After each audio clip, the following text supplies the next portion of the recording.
First up from Christopher C. Steelers, Leatherwood, Dickerson, Cosme in round 1/round 2.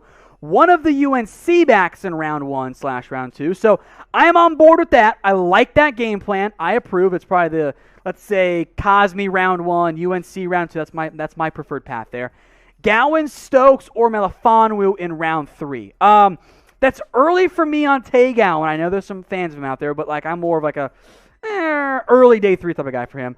If Melifonwu's there in round 3, sign me up. Same with Eric Stokes. I'm not sure those two guys will be there. Can I talk you into a Paulson Adebo or a Robert Rochelle out of Central Arkansas instead? I think those guys might be a bit more likely to slide there in round 3. From Bruno, Jimmy G trade for the Steelers? Nah, it doesn't make sense right now. They don't have the cap space, and is he going to play over Big Ben? If so, why'd you bring back Big Ben? So no on that one. From Nicholas Pinnell, is it possible for Seattle to steal Julio Jones and put him at the number 3 wide receiver spot? No. Unless they're moving a bunch of good players, Seattle has no draft picks. So it's a fun idea with Julio and DK and Lockett, but there's no chance that one actually goes down. From Caden Smith, Jets mock draft. Zach Wilson, number 2. All right, I like it. Creed Humphrey, 23. Don't mind it. Eric Stokes, 34. I can get on board with that too. Quinn Miners at 66, so one's going to play guard there. Okay. Dylan Moses at 86. Talent-wise, yes. I am very, very concerned about that knee. He's had 2 procedures on it in the past year. I don't know if he's going to be healthy. That is a major red flag for me. If the medical checks out, sure. Otherwise, we'll see. From Viper, the Rams draft Nick Bolton or Quinn Miners. If they're both there, which I'd be a bit surprised by, with a new defensive regime in, I think I'd do Bolton. Both guys do fill a need, but linebacker-wise, they've kind of ignored it for the past 2 years, and they're really thin at that point. Gary Sanderson, what would be a surprise round 1 pick and who would make it? Well, we did break down, I think it was 5 or 6 surprise first-round picks on the channel. So, subscribe, go check it out there. It's available. I think someone like Elijah Moore is going to sneak into the back end of round 1. If I mentioned this in the video too, if Davis Mills goes round 1, I will be stunned. It happens every year. We hype a random day 2, day 3 quarterback, and then he goes at pick 100 instead. Now, who do you believe is the most underrated player in this year's draft? You can be the hype man here, if you will. In the comment section, go to the pinned comment. This is the question I have right there. So you get the ad break here. Let me know who is the most underrated player in the NFL draft. From Akash, if Jaelen Phillips had no medical issues, where would he rank? Depending on who you're asking, probably top 20, top 15. There's the whole love of music, which I'm fine with, but some NFL teams will not be there. I'd say, top 15, somewhere in that range. He was the number 1 overall recruit in high school. He's talented. From Timothy Ernest, if the Eagles go corner in round 1, I think they could go receiver in round 2 and round 3. I don't know about both rounds, but there are some knee concerns around Terrace Marshall in terms of what popped up at the medical checks in Indianapolis a couple weeks ago. He might be there in round 2, which would be a great pick by Philly if they could get him. From Ramen, Browns second round targets. Ooh, good question. If they get a corner, maybe an edge rusher in round 2. If they pass on corner, maybe it's someone I'd love Asante Samuel in round 2 from. That would be my dream round 2 pick for Cleveland, is Asante Samuel. That'd be awesome.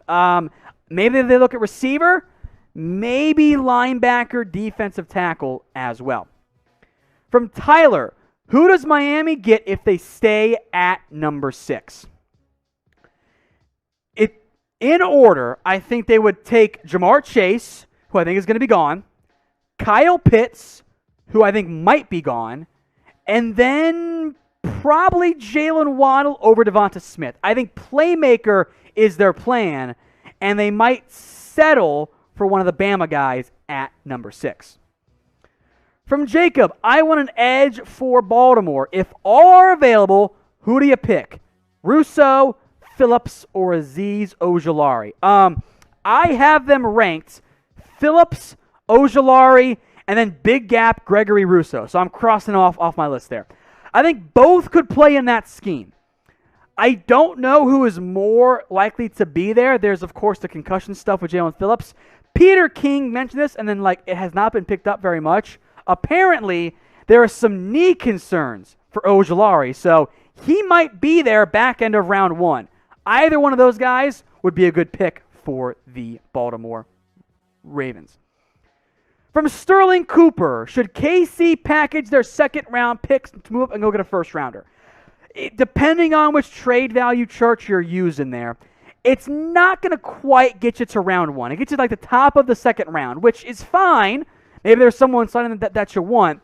In the end, I think what is more likely for the Chiefs is they spend their second-rounders. They need to find cheap depth.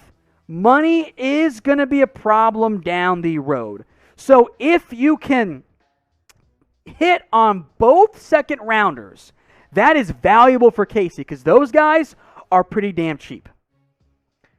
From Vintage Skills, what do you think of DeVonta Smith, Carlos Basham, and Ben Cleveland for New York in the first 3 rounds? Love Smith, intrigued by Basham, not sure he's quite the scheme fit, but he's a good player. Ben Cleveland, sure. He tested well, I know. I don't think he's quite that athletic. Can I talk you into a Kendrick Green, moving from center to guard instead? If you want to have a left guard who pulls and move your right guard Will Hernandez over there, or just put Cleveland in that right guard, that's fine too. I do that route. Not like a dream draft, but I think realistic and pretty solid overall. From We Talk Football, will the Titans trade up in the draft? I'm going to go with no. I mean, it's possible. I think they're going to stand pat and let the board come to them. Unless they're higher on somebody than what I realize, I think there will be some good players on the board for them at their current round 1 pick. From Bill Lambert, my second-day favorite player is Nico Collins out of Michigan. He will be a beast for a team. So I think Nico Collins will go earlier than where I have him graded. I have a 4th-round pick on him, and you definitely draft this guy around the top 100. He's big. He is a height, weight, speed prospect. He's a great athlete. I think he'll be a good outside vertical threat. But he doesn't generate much separation. His hands have not been great, and the production's been kind of iffy. He is a potential outside home run threat. If he hits, I think what you're thinking he's going to be is like a Kenny Galladay. My concern, though, is he ends up being more of a Mac Hollins. So I think he does go day 2, but there is some bust potential there as well. Now make sure you guys are subscribed because my final mock draft is coming out Wednesday night. The one that counts, the one that gets graded. We'll do the entire first round. Any teams without a first-round pick, we'll do picks for you guys as well. High speed 30. Washington goes to 7 or 9 to get Lance or Fields. Washington sends 19, a third, a future first, a future third, and a future 6th for the Lions or Panthers pick. It might cost you more. You might need a second rounder in there as well. But if you think that Lance or Fields is your guy, if I'm Washington, I do it. I would do that in a heartbeat. I would get my franchise quarterback and put myself in contention to win early rather than later in the NFC East. From Shanav, okay, Tom, I'm going to do all 7 rounds of the Chat Sports stream. Maybe Super Chat have Mitch suffer. There we go, Shanav. I love it. What do you think about this? Fields at 9, Bolton at 40, Grant at 75. I love it. I don't think Grant gets to 75. In fact, it might be more likely to flip Bolton and Grant. 3 great players. I got all those guys graded in my top 50. I don't think you can get all through without trading up, though. From James K., Who are some of your late round sleepers? Let's say 3 to 7. I got Josh Palmer, Aaron Bakes. Two good names. The Tennessee receiver, who I like Palmer as sleeper too. Good pick there. Aaron Banks from Notre Dame. I'll throw in Elijah Mitchell, the running back from Louisiana. I got a 5th rounder on him. I'm looking at my board here. I like the Miami of Ohio tackle, who I forget where I graded him at. Tommy, I think I put a 4th rounder on Doyle. I got defensively, I'm going to go with, how about Cam McGrone out of Michigan? Possible sleeper there. I'll throw in Tay Gowan from Central Florida, and I want to get one edge rusher in here too. How about Jonathan Cooper out of Ohio State? From Michael, we'll be quick on this one. My cat is the most underrated guy in the draft. Good speed, footwork, and agility, number 1 draft pick. But he's undersized. And everyone will tell you size does matter. From that person, who do you think Jerry Jones' dream pick is? I mean, it probably is Kyle Pitts. He's not going to move up for him, though. If Pitts is there at 10, I bet he's the pick. I'm just not convinced he's going to be there in the end. From Evan with a 3. Colts round 1/2 move. I'm looking at a couple areas here. Maybe cornerback, but I think edge rusher, tackle, probably a starter at tackle, are their priority focuses right now. And maybe you could throw in a receiver as well. From Cheater, if the Broncos get Lance or Fields, who starts day 1? Lock or Fields? If they spend a first-round pick on a quarterback, I think they have to make him your week 1 starter. Because otherwise, what's the point? You know, it doesn't make sense to me. From Star, Titans get Julio. Maybe they are a decent enough fit. Like you've lost Corey Davis. You trade a future first after June to go get Julio Jones. I would like it. I don't know if they're going to be that aggressive. From Christopher C, hot take. Jaylen Waddle is the best receiver in this year's draft if he's healthy. He has the most potential for big plays. Thoughts? It's not that hot of a take. I know plenty around the NFL who feel the same way. I got Jamar Chase higher. Medical is a part of that. But Waddle's my number 2 guy. You're right. He does offer the most potential for big plays. So I like that for you. I'm going to go Chase over Waddle, but I don't mind it at all. Like, I don't think that's actually all that hot of a take.